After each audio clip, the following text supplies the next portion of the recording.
good evening, good day everyone listening to us today. My name is Emdee, Tiamiyu, the King of Motivation, and this is the show, Who Has a Right to Be Motivated? Next to me is someone you already know, and in case you don't know, you don't Google things enough to know that I have Mannie with me.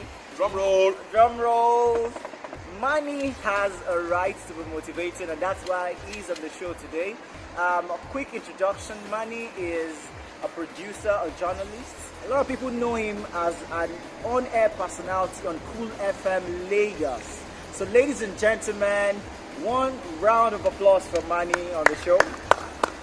Alright, so Mannie is an entertainer, is a singer. I stumbled upon some of his songs. Some of them are very, very fantastic. Thank you. Thank you so much. There's one that you need to really check out for Forget Me Not. Wow. There's one that's blowing my mind right now. It's called Kiss and Bang Bang. World could never be the same if I ain't got you. So let's just show up, kiss and bang bang, and get on the train to Michigan. Mama, show up, kiss and bang bang. Let's ride and roll like a hooligan, baby. Show up, kiss and bang bang, and get on the plane to Maryland. Mama, show up, kiss and bang bang. Let's ride and roll like a hooligan, baby.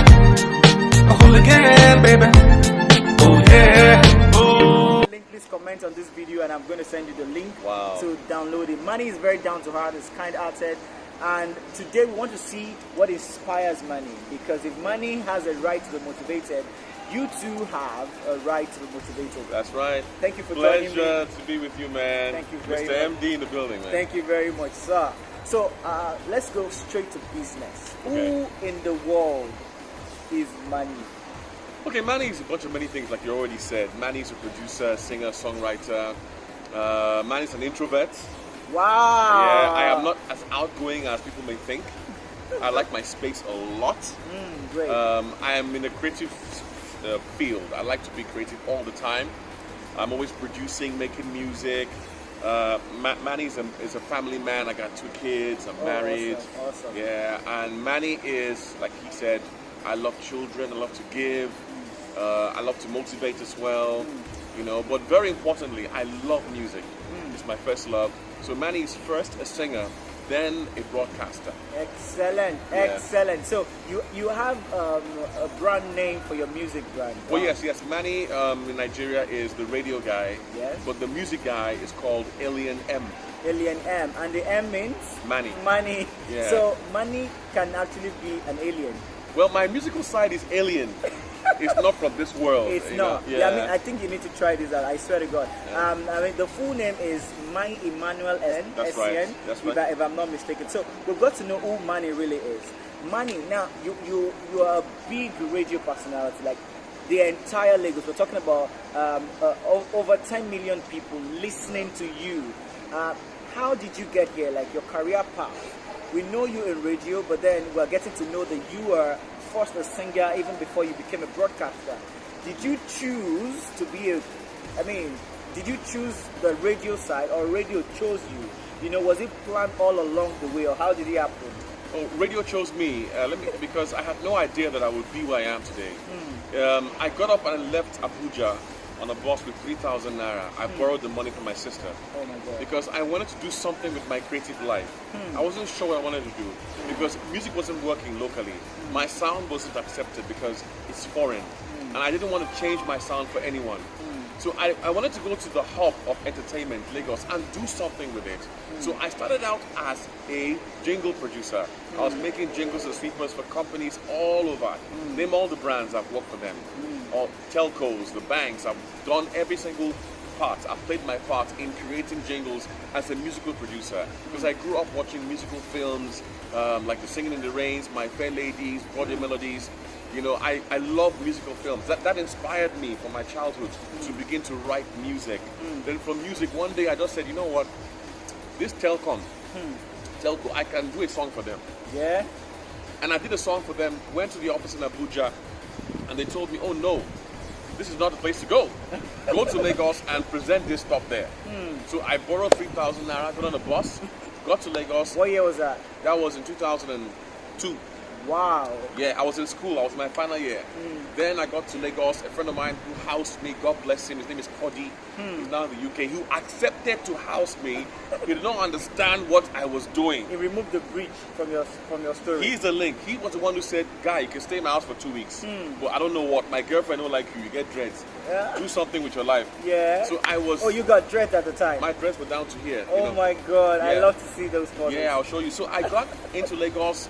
I was going door to door, different agencies and companies, just openly marketing myself. Some shut the doors on me. Some thought I was just whack. Some say, how can a guy come to an office with a keyboard and not be playing jingles? What's his problem? Where people are selling CDs, you know. So my first presentation was the excuse me. So the telco didn't work out.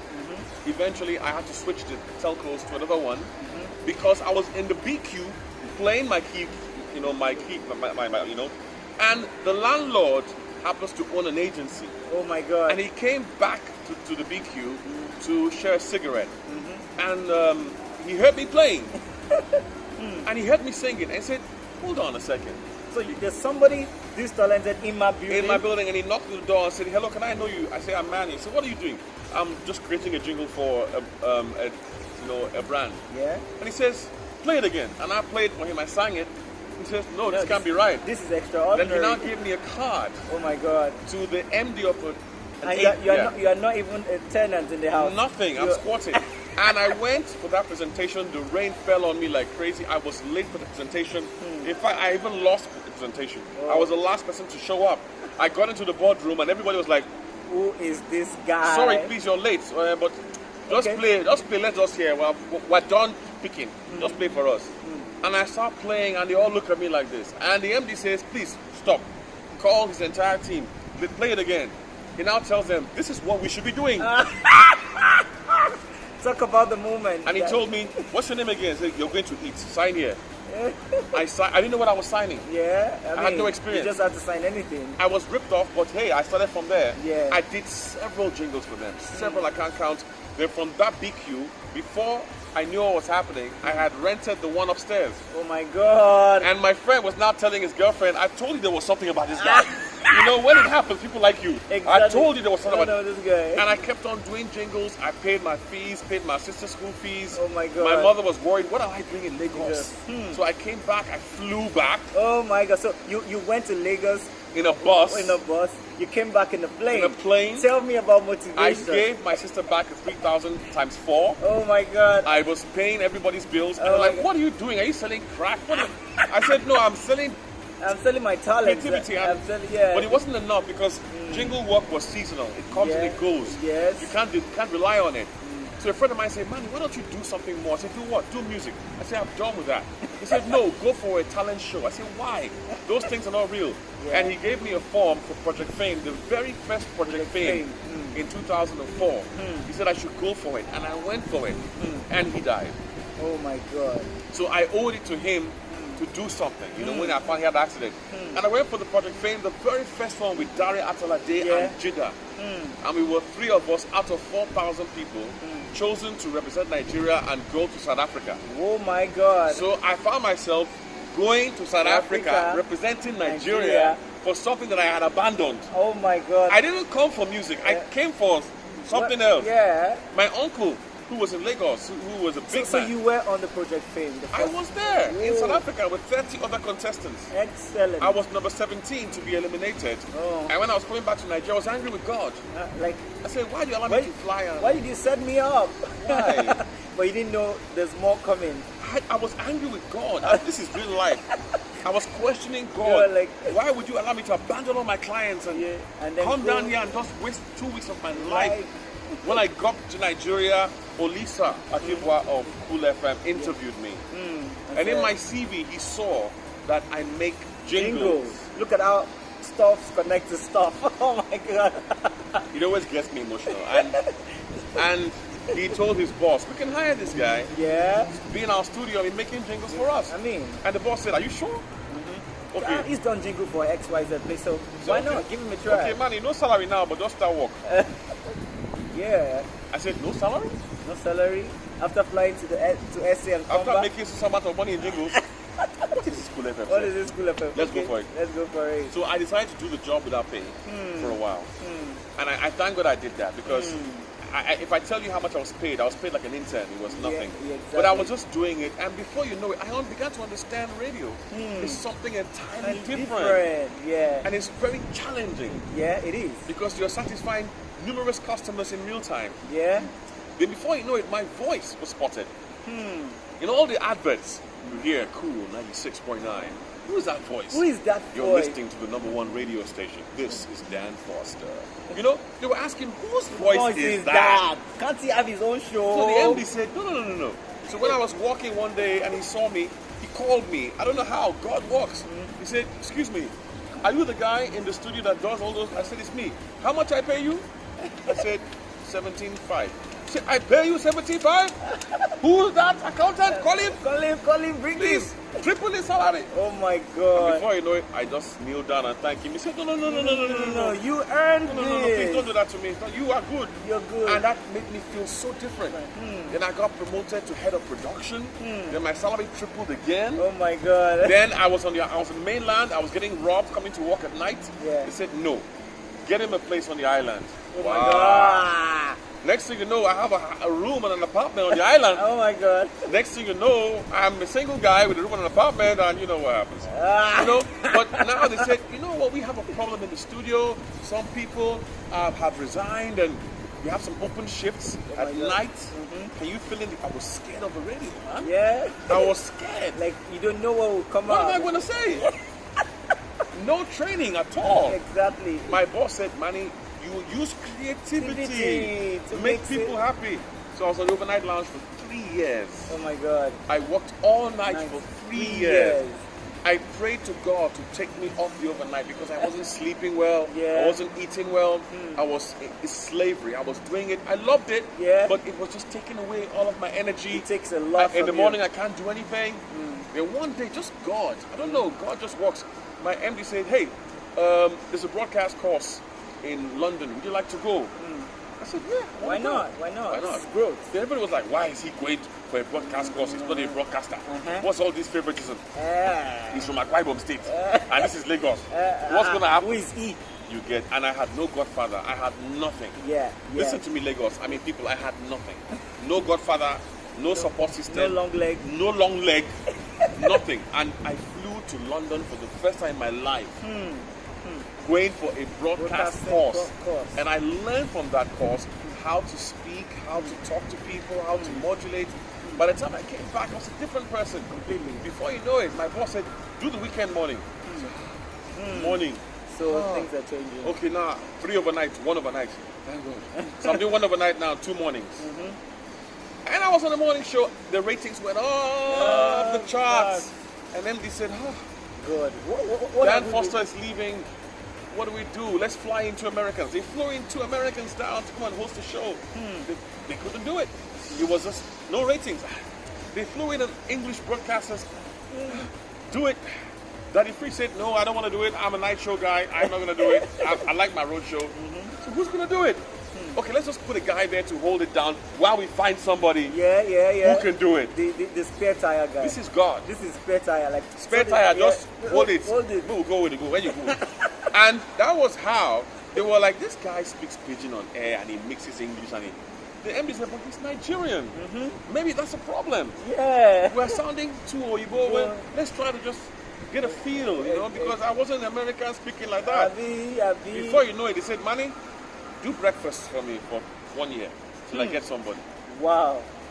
Can you do it? Show? When your boss tells you, do something, what do you say? You say yes first, and then you go figure You it out don't later. say, I'll think about it. No. I said, boss, for you, I would do it.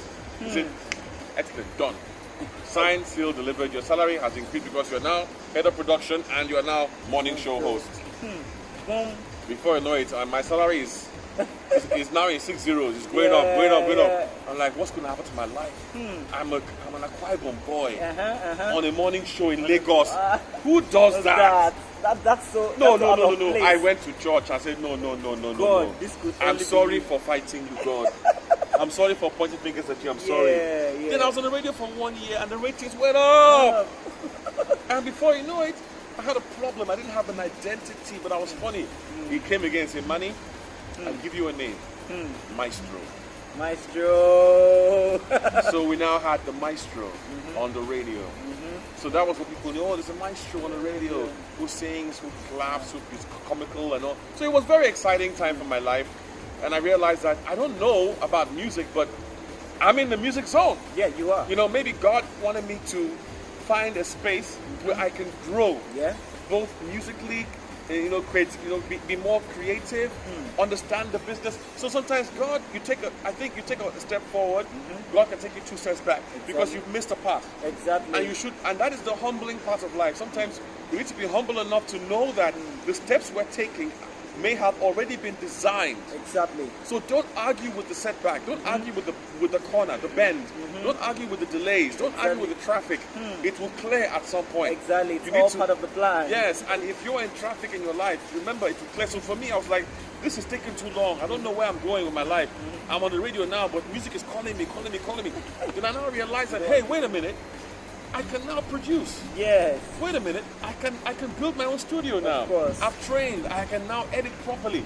I don't need the John Jazzy. I can do it by myself. Yeah. So now I realize that, wait a minute. Everything adds up. Before now, I went to Project Fame with nothing. Now I can actually produce. All the music you hear, I produce myself. Wow. So I now built a studio. I said, wait a minute. I can do this thing. I can do this thing. Give it to me. I may not be the best, but I'm going to give it a shot. Yes. And I built the studio from scratch with my own hands. I built everything. I downloaded all the tutorials. I went to Yankee. I went to a music store. I asked them for the best softwares. They gave me. I bought them. They told me it's painful, but go through it. Painful. Painful. Underline that word. Go through it, so you would not be let down. Go through it. The pain. Go through the pain. So the guy told me, real producers spend 2 years learning one software. Amateurs do it in 2 weeks. But what they do in 2 weeks, the real producers can do is child's play. Yeah. Once you know the software for 2 years, I spent 2 years learning a production software, taking my time. People were laughing at me. Mannie is producing music. What is he going to sing? Who will buy his music? I said, you know what? I'll just keep doing it. Exactly. Somebody will like it. I'm going to keep doing it till I get it. And it kept calling me. Music kept calling me at different times in my life. Even before I got married. I didn't plan to get married. I just... Yeah, so but before all of this happened, like, it's like a sporadic thing, like ta-da-da-da-da-da-da. What did you study in school? What was the plan, the original plan? What were you trying to become initially? Or Absolutely. What was the world trying to make you? Great question. I went to school blindly. I'm sorry. Like a lot of people. I went to school blindly. I was looking for something to study because I wrote JAM 5 times. Oh my God. And I failed 5 times. Like my friend would say, Jam used your money to plant flowers in the office. This guy. Okay, well, I read... So eventually you got admission to study? Linguistics. Oh, so people say it's a bit connected? It's a bit connected, yeah. I wanted law, couldn't get it. So I got linguistics. I didn't know what to do with it. Yeah. But it helped me. Yeah. At some point, yeah. And I didn't even know what to do with it when I finished. Because I served in Kwara State. I did not know what I was doing there. I said, I cannot be teaching here. I'm sorry. I like teaching, but I cannot be teaching. That's not this is limiting. It doesn't hit I cannot be teaching in a school all my life. Exactly. I might get somebody pregnant and that's it. So I talk about knowing yourself. So I finished the program. I said, no, I'm going to Lagos. I can't do this. I mean, I get the part where you say. I get the part where you said you rode to Lagos in your final year, which means that was it your final year of service? Was it your year of service or your final year at school? Okay, I was already coming to Lagos before my final year. Exactly. So I had already established the connections with the which means you saw the road beyond school. I was in my second year when I now saw that, hey, there's something I'm not getting right here. Exactly. So there's somebody listening to us right now whose problem is positioning. You are in a wrong place. You're talented, you're good, you're great. You have everything, but the position, the location that you are is a problem. So if you pick this, it doesn't mean everybody needs to move to Lagos. Yours could even be leaving Lagos to another place. I don't know if you get it. Some people's destiny doesn't just tally and work for the location they are in right now. If that's you, Congratulations, you just heard it from. All right, welcome back to the show. Who has a right to be motivated? And guess who is that? Mannie. Yes, sir. Yes, sir. Mannie's been giving us loads of inspiration in the last 20 minutes. So my next question is this: the rich also cry. You know, the big people also have their down times, right? So when you're down, because you are still human anyways, Right. Bill Gates is human, Dangote is human, Mannie is a man, you know, because there's no money without man. You can't remove man from the word. So when life hits hard, like it hits really hard, you're looking for something that doesn't work, you know, how do you get yourself back up, you know? This may sound very strange to people who are watching this, you know, but I dare you. It may sound very, very, I don't know what the word is, unorthodox. It may sound very alien. But I get down Yeah. all the time. Yeah. But I've learned that whenever I'm down, this is me. Don't try it if you know you're not there. I remember death. Anytime I get down, I remember death. And I know that death is a one-way ticket. And once I remember death, it brings me back to life. Because Wow. we all need to get back to life. Try drowning. Try suffocating. The feeling of it, you would love life. So whenever I feel left out, I feel like I'm not achieving. I feel like my time's wasting. I remember death. Wow. And death itself has no return. Does So it? once I remember death, I'm not dead. And before I die, I have to do something. You have to leave before you die. I have to live Yeah, before yeah. I die. Yeah. So I feel I take myself to that dark place. That listen, what if this was my last day? Would you just be wasting it away and How thinking? would I love the air? How would I love the tables? How would I love my friends and people, my family? How would I love my enemies? How would I love the atmosphere? I picture it in my mind. Oh my God. And I tell myself, if this is what life really is, I'm loving it. Yeah, let it be what it is. I will love it for as long as I can. If this is what life is, Oh my God. life is not the car. Oh my my life is not the houses. My life is me Yeah. in it. So as long as I'm in it, I have a right to make it. Oh so my God. that means I'm going to keep going for it. Oh my God. So that when I get to that dark place, even last night, I was thinking to myself, I said, oh my gosh. Everything is not making sense. Something is not making sense. I told myself, well, Well, I'm alive. yes. So why don't I just keep going for it? Exactly. I'll keep going for it till I die. Yeah. You know, yeah. that's it. That's what drives me in the morning. Oh my God, you have a freaking right to be motivated. So how about this? Anybody? That's me. Yeah, yeah. So that's it for money.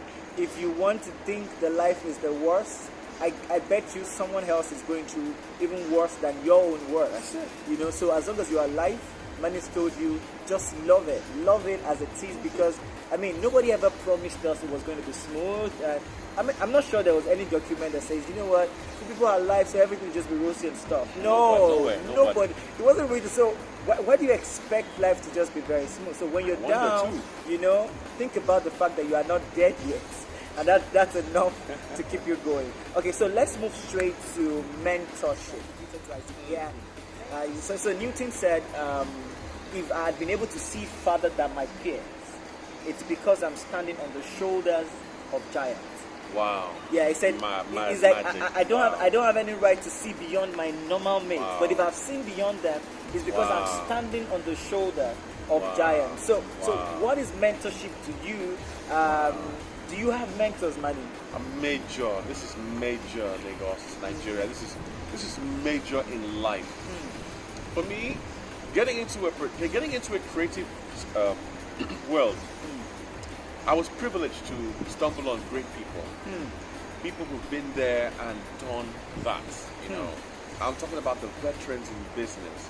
George Omagbeni, Olisa Dibwa, Femi Shomodu. These are people who have been there, done that.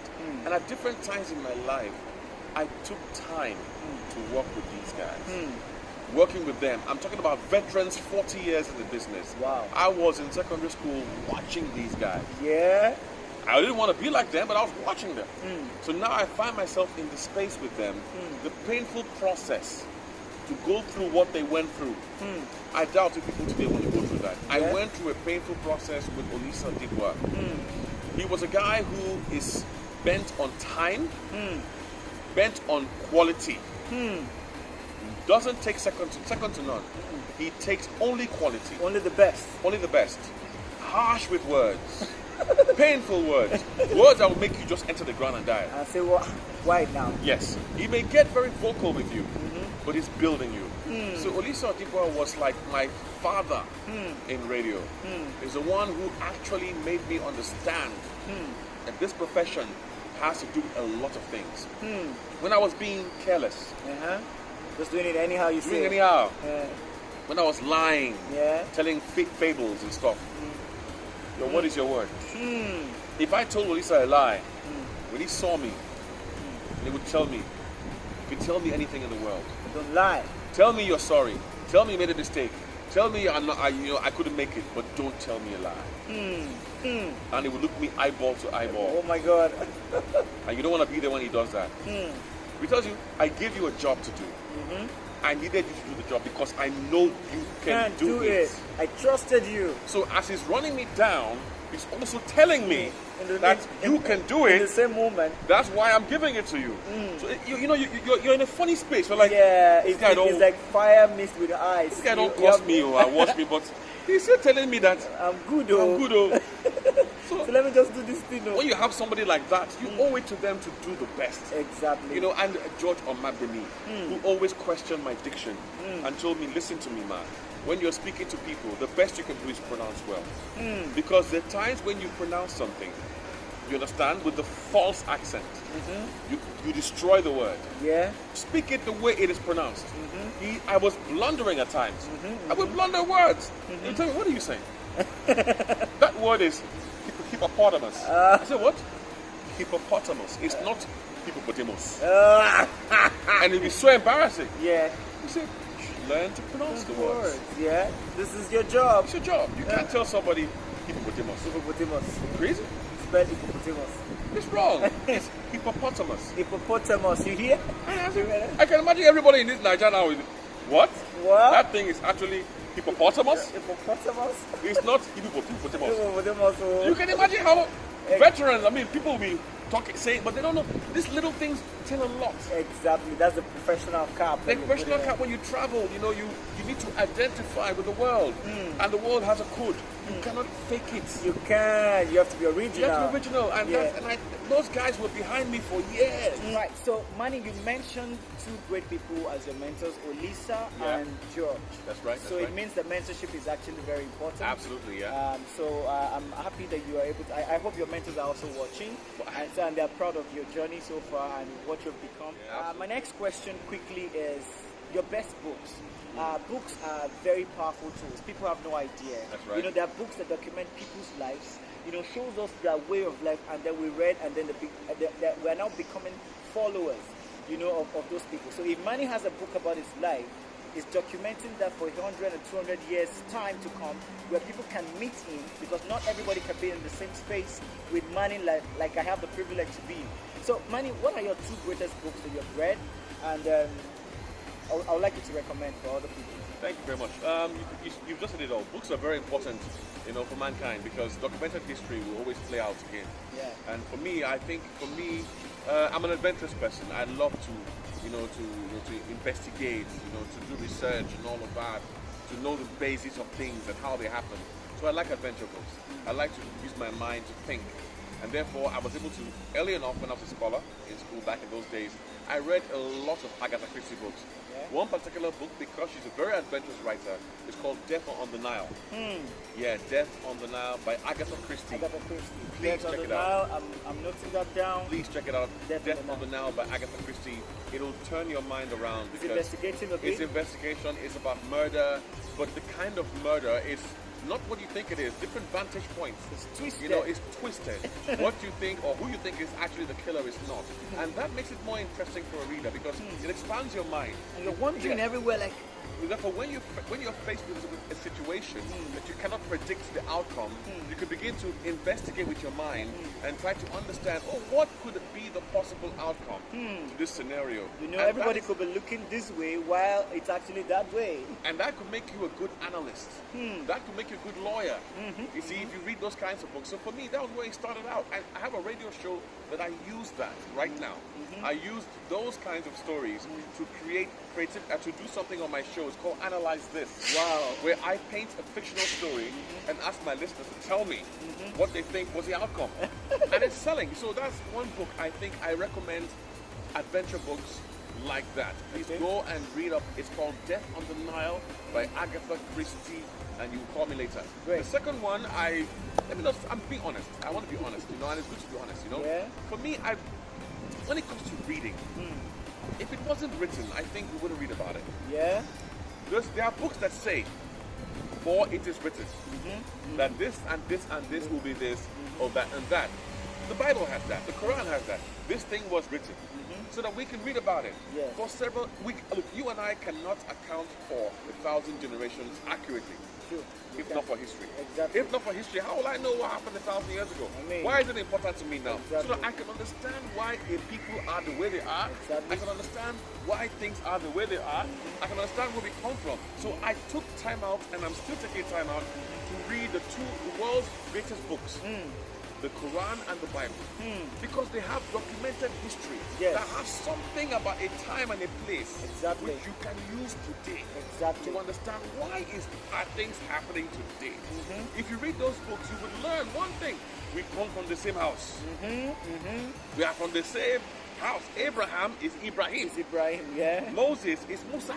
Exactly. And there are other examples of whether Zachariah or something. Different names that mean exactly the same people. Thing, yeah. These are the same people. From different vantage points, from different vantage accounts. points. These are the same people. Exactly. So how come? Why one of them in the world today, one circumcises and one doesn't? Why? It's in the history books. Exactly. Go and read about it. Go find it out. I am urging you to just keep an open mind and read the world's greatest books. Exactly. And just take what you can about history. Oh, where is Damascus? It's there. Yeah. It has a location. Oh, where is Syria? Oh, where is this? Oh, where is that in this book? And when you see history play out, you have a better understanding of where you come from, who people are, and why they are. So I think that one alone is enlightenment. Exactly, it is. It's enlightenment. So for me, I think I don't know any other book for me. I'm still reading. Thanks for sharing your favorite book with us. So if I can recap, Mannie is recommending that you read Death on the Nile by Agatha Christie. He's also recommending what he considers the two biggest history books, which are the Quran and the Bible. Go give yourself a shot, see what's in it, and then see why people think the way they think, and so it's better for you to also lead your own life. Absolutely. My last question, and this is like my favorite question. Yes, sir. It's the words that spur you on, the words that when you hear them, some words put you down, some words bring you up. Definitely. So what's your favorite quote? A quote that you almost can't do without, like when it rings, boom, you know that's your quote, you almost can't forget it. What's your favorite quote? It's difficult to pick one, but I wrote a book. It's called What a Life. What a Life, another book, guys. Another book. My book. I wrote it. It's on eBay. It's online everywhere. Oh, it's published. Mannie has a book, so I'm going to be sharing the picture of the book, guys. Let's go. It's got pictures in it. Go and check it out. It's about my life. It's called What a Life. What a Life. Yeah, it's everywhere around the world. So, actually, the first thing you see in that book is a quote by Donald Trump. Oh my God. Somebody that people consider controversial. Yeah, but this is life. This is life. This is life. Yeah. And there are two sides to Donald Trump. And when I saw that quote, I said, what? He said this? He said this? Yeah. What did he say? He said, just because you lost the battle does not mean you can't win the war. Just because you lost the battle does not mean that you can't win the war. And in life, we go through battles. True. Some go through battles 100 times, one battle, but you're going through that same battle over and over again because you've not defeated it. Exactly. Your battle could be oppression. Exactly. Your battle could be depression. Your battle could be anger. Your battle could be your wife, your husband. Your battle could be your family barrier, spiritual attacks. You're going through that same battle. But just because you've lost those battles doesn't mean that you're going to lose the war. The war is the final victory over that problem in your life. And don't stop battling till you win that war. And again, I think you cannot win all the battles, guys. Just for your information. Yes. You can. You know, you got that one. I mean, you get what I'm trying to say. You will lose some lose some battles. But you win the war. But you must win the war. The war is about your life. I think that directly connects to a quote that I came up with a couple of weeks ago, and it's still dangling my hand. I'm here to share it, but I'm sharing it for the first time. I say something like, a bad moment is not a bad day. Okay. Except you make it so. Yes. A bad day is not a bad month, except you make it so. A bad month is not a bad year, except you make it so. A bad year is not a bad life, except you make it so. Wow. People wake up on the wrong side of the bed, like technically, and something didn't just woke up, and they use the moment to they destroy the whole day. Now that's right. a bad moment. If you nip it, I say, you know what? It doesn't mean that the next moment can be great because you are in charge. So just like Donald Trump said that you lose the battle doesn't mean you've lost the war. Yes. So that moment was bad. The next moment can be good, That's fantastic, right. and Yes. great. So, but if you want all the other moments to be like that, then boom, you could have had a very miserable year. 2019 may not have worked out, but that doesn't mean your life wouldn't work out. It's just a bad year. Yeah. It's a bad year. It's just a bad year. It's just a bad year. Yeah. There are more years to come, and you can choose what to make out of those years, man. Wow. So maybe we'll do it again. Okay. A bad moment is not a bad day, except you make it so. A bad day is not a bad month, except you make it so. A bad month is not a bad year, except you make it so. A bad year is not a bad life, except you make it so, man. Don't make a bad life. Don't make a bad life. You don't want to do that to yourself, right? Ladies and gentlemen, It's been a fantastic time with Mannie. Thank you so much for having me. Also known as Alien. And please download his music. I'm going to share some of the links in this video. And we didn't even say, we've been shooting live in Dubai, yeah. This is Dubai, guys. Right. This is Dubai, guys. Alright, so if Mannie has the right to be motivated, and I have the right to be motivated, guess who has the right to be motivated? You have a right to be motivated. Until next time, stay motivated.